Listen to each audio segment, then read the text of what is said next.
Thanks. What's up? My name is Casey Budge. This is Western Sounds, and today I am here interviewing the one, the only Brenn Hill. How's it going, man? Oh, I'm doing well. Thank you so much. Yeah. Yeah, it's great to have you on, dude. So why don't you start off by telling my listeners a little bit about your long, illustrious music career and kind of how you got started playing music? Yeah. Oh man. Yeah, it's been my life. I'm 47 and got my first paying gig when I was 16. So it's about all I know, but just about to release record number 17, which is going to be called Horses of War. Just lining that out. Um, I started really because of the cowboy poetry gatherings, but by way of sort of influence of Ian Tyson and the guy whose hat you're wearing there, Chris Ledoux. Both were early mentors and kind to me, even though they didn't need to be. And I went on this big pack trip horse adventure into central Idaho when I was about 12 years old, and somebody had a tape that said cowboyography on it. And me and my buddies, were listening to the Ledoux tapes, in those days. So I just really kind of feel like it was a little divine providence involved in discovering the music that I did when I was young and fascinated with, all the things that I love, which is, the country I live in and horses and hunting and all that kind of stuff, just life in the great outdoors in the great American West. And I figured I could put pen to paper pretty easy and talk about the things I was seeing, especially imagery. I felt like the words came easy when it was describing places that I'd been and loved. And yeah, and I found an audience there at the cowboy poetry gatherings. I went to Elko in 1990 or Jeez. 91, something like that.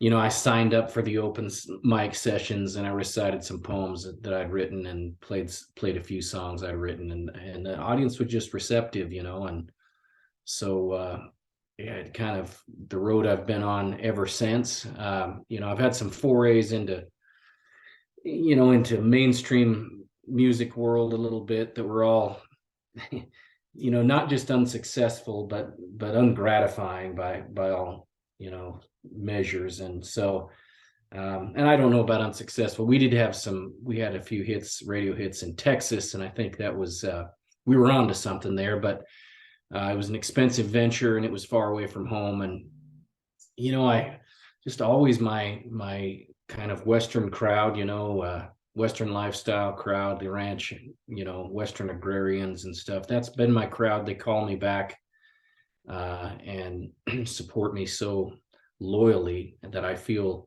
really feel indebted to them. I feel a responsibility to tell their story and tell it right. And very few tools at my dispersal when I started in this endeavor, and now it's kind of like it's a level playing field in the music world, and everything that's available to anybody is really available to me. And so we just have to figure out ways to navigate that and mine it out and find more find more folks to support us. And the best way that happens, Casey, as you've probably found out with your podcast, is people telling each other about it, and giving Yes, you sir. that. Yeah. Yeah, that's super interesting that you say that. I was getting ready to ask you a little bit about how you feel like the music industry has changed a little bit, and I think that's a really good example of it. From what I found from people is anyone, anywhere, anytime can kind of have a breakout moment, a star moment.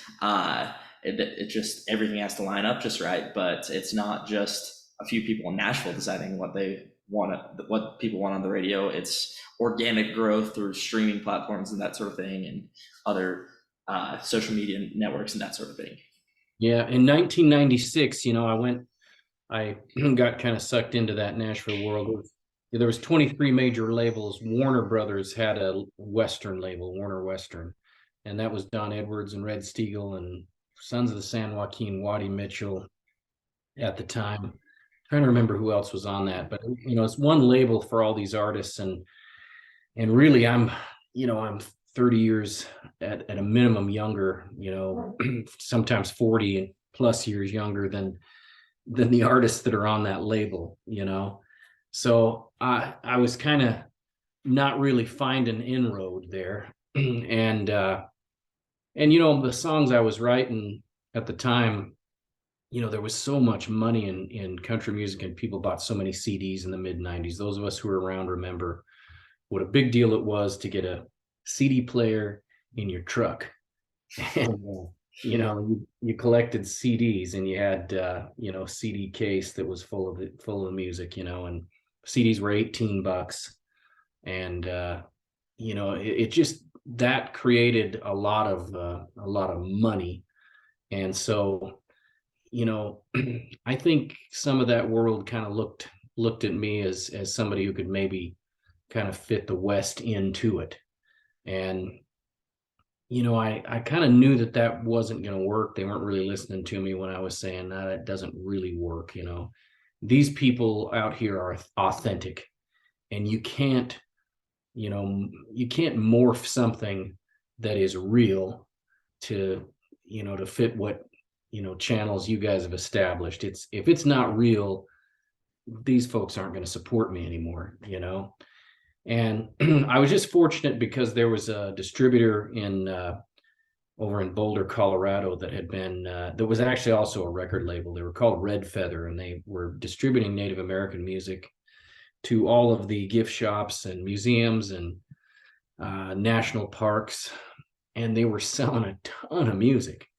And I ended up playing at this little cowboy poetry gathering in Morrison, Colorado, and I'd made a couple of records. I think I was working on Deeper Than Mud, and I'd made Rangefire. And lady comes up, she says, "Hey, I run this little distributor. Would you consider selling your CDs?" And it's like, "Well, I get, $15 when I sell them off stage. How much do you pay?" She says, "Oh, we pay $7.50, it's wholesale." Mm-hmm. And scratching my chin, I'm like, "Man, that cuts it in half." And she says, "But we'll buy 100 of them." Yeah. Right off the bat. So I'm like, "Yeah, deal." So that was and I got into the music business through the back door, really, and then they became a record label. They licensed all that Warner Western stuff. And it just sort of started this movement, where there was some coattails I could grab onto and launch myself in. And then, the music biz morphed and changed, 50 ways since then. Yeah. 5,000 ways since then, really. And it's all about streaming, and we're trying to I think we're trying to hold on to whatever revenue generating machine we can, when really it's just I think the day's going to come when our music is showing up to play to folks live. Mm-hmm. And in a way, that's what it's always been. People want to meet the artist, they want to talk to the artist, they want to share their story with the artist, and vice versa. And that's really what it's all about. So I pound the pavement, 60 to 75 dates a year. Yeah, it was super cool. I had never seen you before. I've been a fan of you for a long time, since I was high school rodeoing in Idaho and that sort of thing. And I got super hooked on like your equine album and that sort of thing. Is kind of when I jumped on. And then I just finally got the opportunity to see you live when you came to Ladue Days this year. Oh, nice. Yeah, that was a Yeah, great, it was a very fun show. Ned and Peggy, and of course Chris, when he was alive and well, were so supportive, and I just appreciate that. Mark Sissel, the road manager for Western Underground, and Bobby Jensen was the keyboard player in Western Underground originally when Chris was touring. And he grew up in Ogden, Utah here, and he was a mentor to me early on. So yeah, I really feel fortunate to have a tie there to the Ladue family and that organization. And my mentors and my heroes, Casey, became my friends. And Don Edwards, Michael Martin Murphy's a great friend. Red Steagall is a great friend. Ian Tyson was a great friend. Ledoux was a great friend.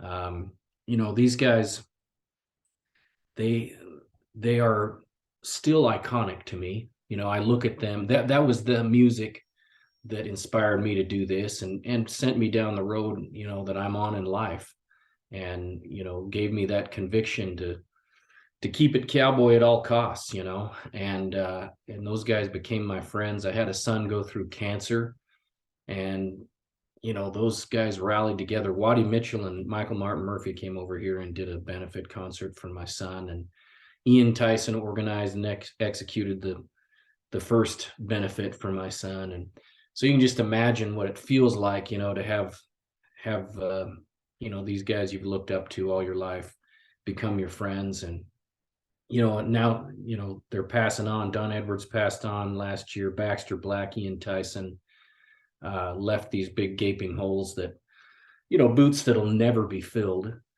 But I do, in their absence, I feel a great sense of responsibility to carry this genre as far as I can, and hopefully, as you say, you were young, you're a college student now, you were rodeoing in high school, and that's when you came upon my stuff, and hopefully that's offered you some conviction to do what you're doing and send you on the path in your life. And that's really that's the best we can hope for, as artists in this genre, is to inspire other people to keep it cowboy for the rest of their lives, and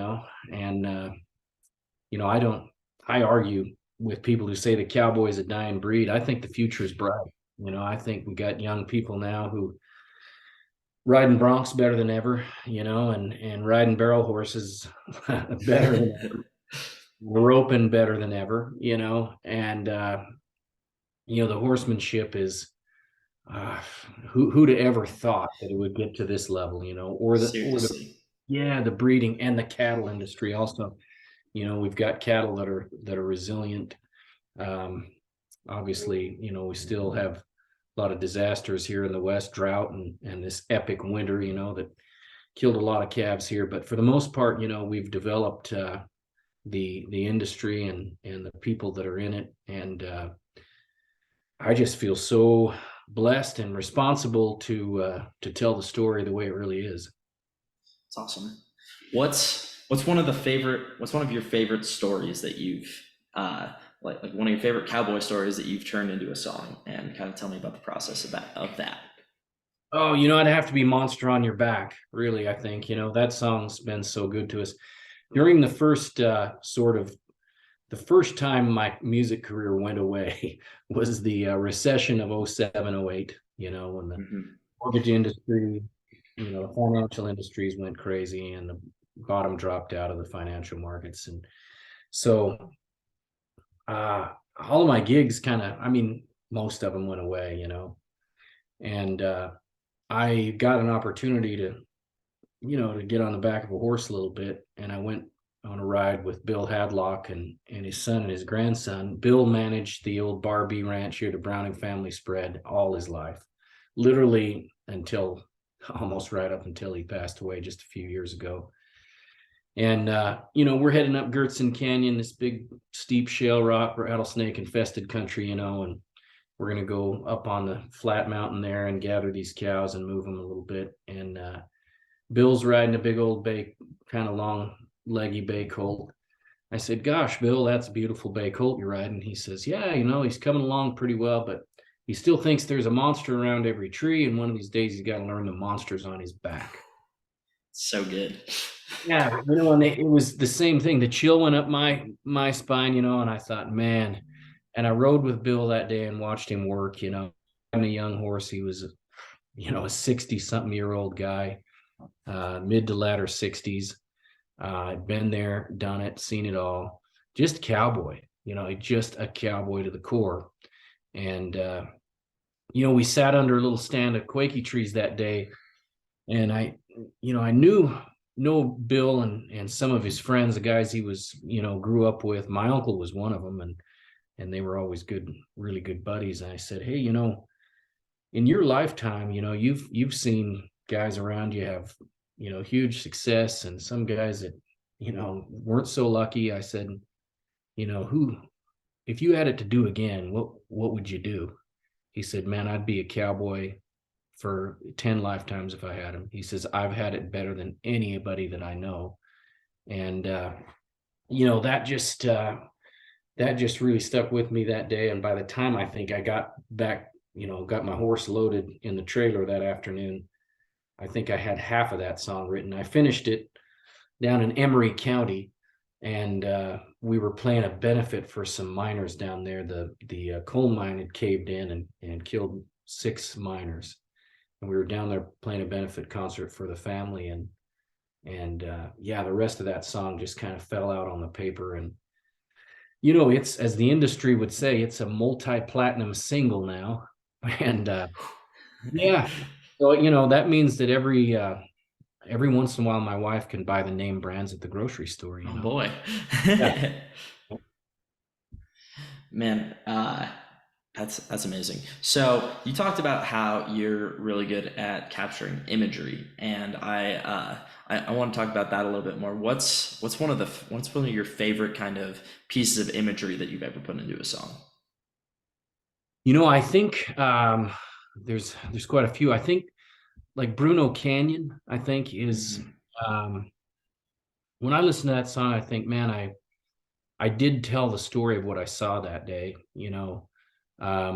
That's huge country over there around Grassmere and Bruno. And I rode this colt that day that I wasn't really sure wasn't going to buck me off, in that lava rock over there. And I spent half the day riding alone, and then we branded it roe deer, which is the first time I'd ever done that.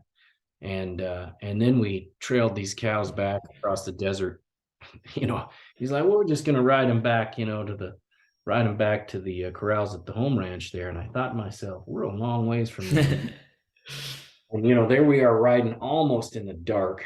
And so I look, a song like that, it's like, man, I painted the picture that told the story, and I think Buckaroo Fringe is probably another song that does that pretty well. Ode to Selway. Um, I love Ode to Selway. It's one of my favorite, absolute favorite songs of yours. and I think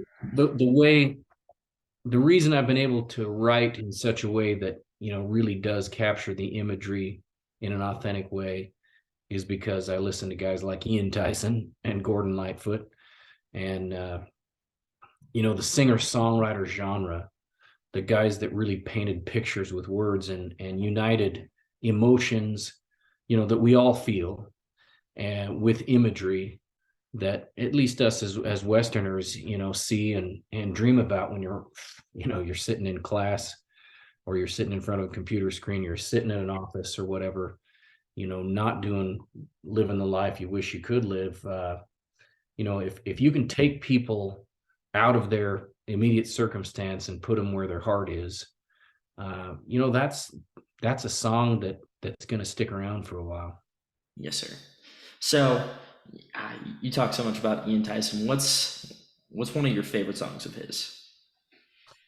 Well, that's a tough call. I think it would be out of 3 songs. He and Tom Russell wrote together. They wrote Navajo Rug. The Gift, Hmm. is probably in my mind one of the greatest cowboy songs ever written. The story of Charlie Russell.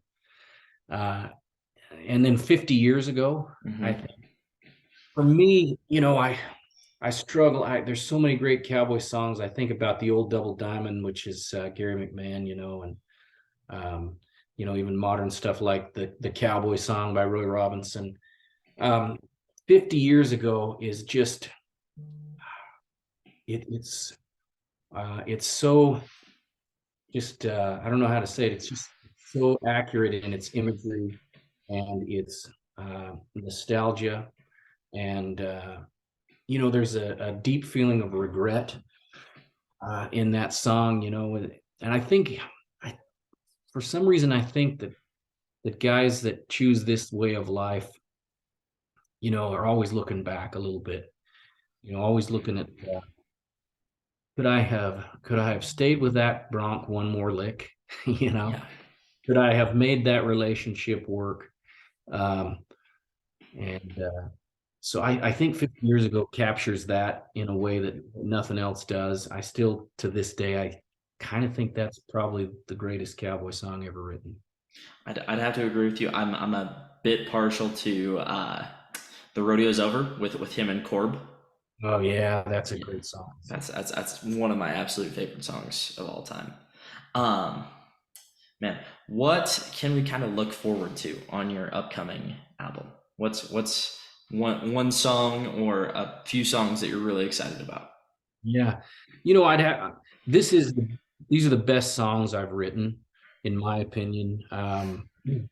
And for a lot of reasons, I think so Horses of War follows the horse through all of the battles, major battles in human history. Not all of them, but a lot of them. And is the war horse is an unseen hero, somebody that we owe a lot to in terms of how we've progressed. And you know, it was inspired by they made a movie about this. A guy was at the hunting lodge here that was in that original group that went into Afghanistan right after 9/11. Movie's called 12 Strong, and we had all this technology, drones, enhanced radar, stuff like that. And these guys are riding horseback, against tanks. And so, um, Horses of War is definitely a song. Neighborhood Cult Breaker on this record is it's kind of along the lines of A Monster on Your Back, but it was inspired by Rodney Nelson, who's a cowboy poet from South Dakota that passed away a few years ago. Rodney was riding colts up until, right almost until he died, and those guys to me are the real deal, guys that they just cowboy to the end. And so I think, Neighborhood Cult Breaker sort of captures that. It's a song I love to play live because it's kind of gritty and I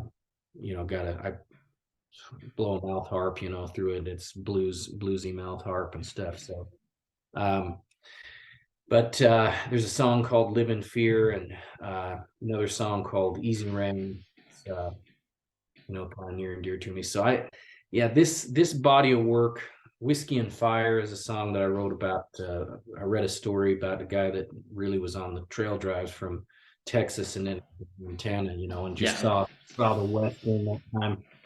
Stories of him dodging arrows, and stuff. Um, and so there's just a bunch of stuff on this record that I think is, like I say, the best, the most well crafted songs that I think I've written. And I say that knowing that I had this little burst of uh, maybe coming out of the pandemic. I don't know.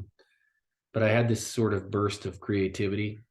I was home a lot during the pandemic. All the gigs went away. Did a lot of stuff around here.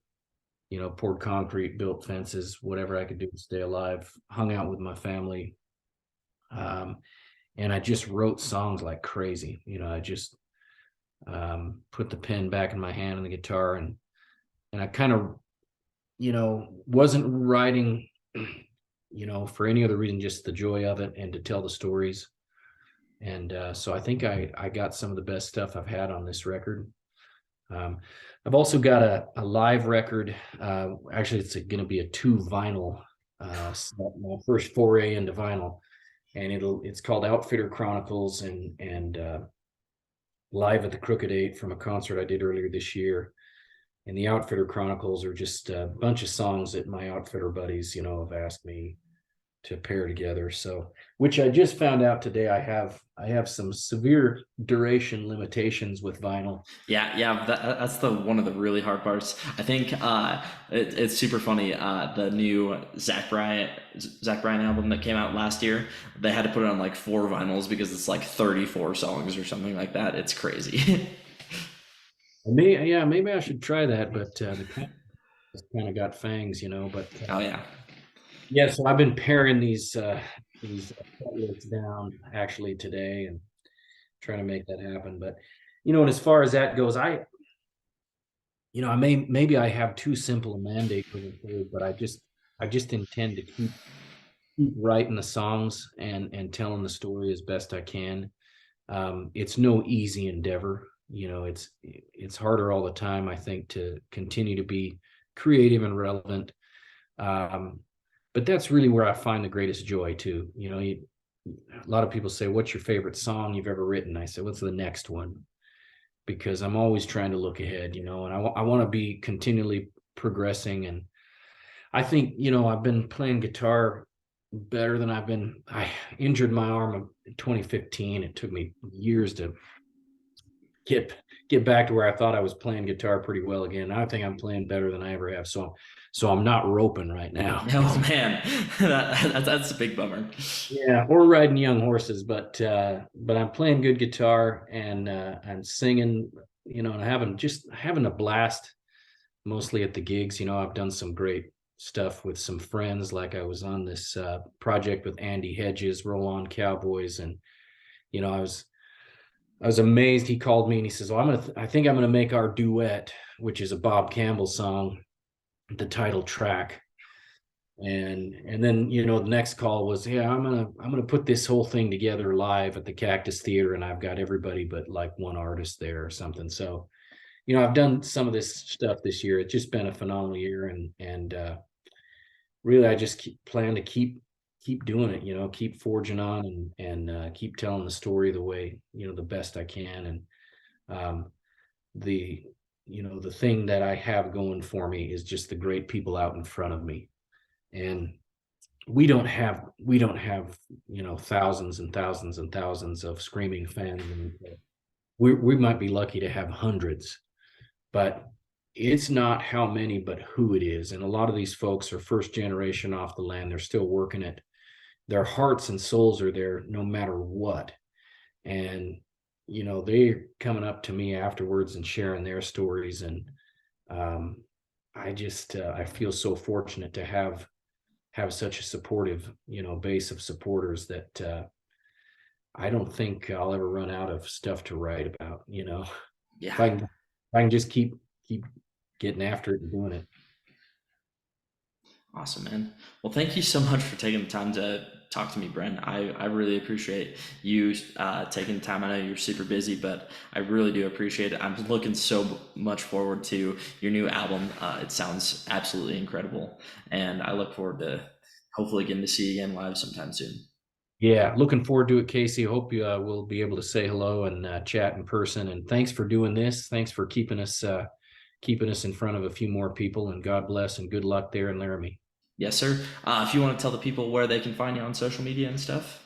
Yeah, Brenn Hill Music. So Facebook or Instagram is Brenn Hill Music. Um, and you know, the website is brennhill.com. I know we got a bunch of stuff coming up here. I don't know when you roll this podcast, but you know, we got some stuff over Labor Day weekend. The next weekend, I'm playing at Millard County Fair in Fillmore, Utah.